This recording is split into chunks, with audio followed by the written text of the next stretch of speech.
I'm Nate, and welcome to my presentation for Week 3 of the Coursera.org Introduction to Music Production class. In Week 1, we explored how to prepare recorded audio for use in a DAW. In Week 2, we explored how to set up a DAW to work with large numbers of audio files.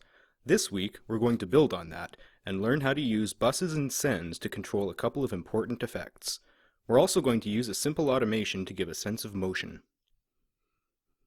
So you can see here that I've got some lines and sound effects I put together for an animation.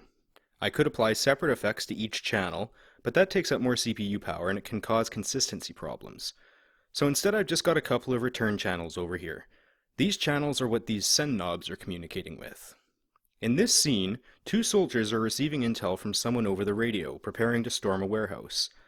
I want to use the same type of reverb for both of them, but in different amounts as the action progresses. I also want some static distortion on the radio, so I'm going to go with this dark hall reverb in my first channel and the hiss preset for erosion. Try to leave both return levels at unity and adjust your send or dry wet and levels within the effect plugin to adjust them.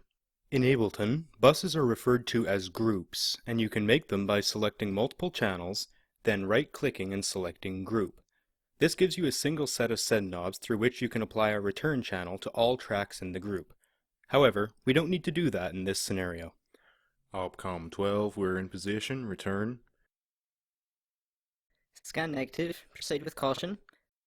I don't like this. Just get the door. What do we got? Nothing. We're too late, they're gone already. Opcom 12, the warehouse has been emptied already. Return. Stand by for extraction. As we can hear, while the two soldiers are technically in the same place, they are in two different spaces within the same place. And it sounds weird right now, doesn't it? Helping the listener get a sense of location in a space is extremely important. Pay close attention to what is happening with the action. In this case, I'd take a look at the storyboard to get an idea of the space and maybe make a quick sketch. The protagonist in this case is the soldier outside the door, so we'll adjust to his perspective. We know that first they're both outside the closed door, they're talking quietly outdoors, so there's virtually no reverb at all. However, the radio voice is still distorted, so we're going to set that. Scan negative, proceed with caution. First, we need the reverb to slightly increase when Soldier 2 kicks the door in and sound begins entering the abandoned space.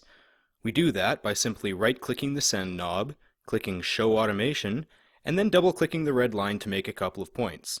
This is an abrupt shift, so we'll make it almost vertical. Soldier 2 has advanced into the warehouse, so we'll use another automation to gradually add reverb to his footsteps as he moves deeper into the warehouse. But, as we can see from the storyboard, Soldier 1 remains outside, so we'll give him a little reverb, but we don't need to change it much. The comm channel doesn't need any reverb.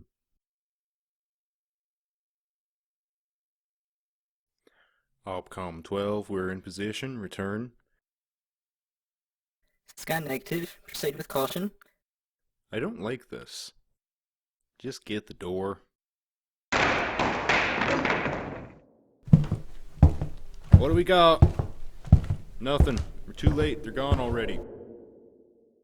Opcom 12, the warehouse has been emptied already. Return. Stand by for extraction.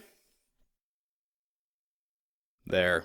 That sounds like it's actually happening somewhere, not just a recording booth. As you can see, helping the listener find their place in the audio landscape is extremely important. Listen to where some tracks you really like that make you feel like you're there with the artist. Take note of where panning sits, or moves, or where levels shift between parts. I hope you enjoyed this presentation, and have a great week.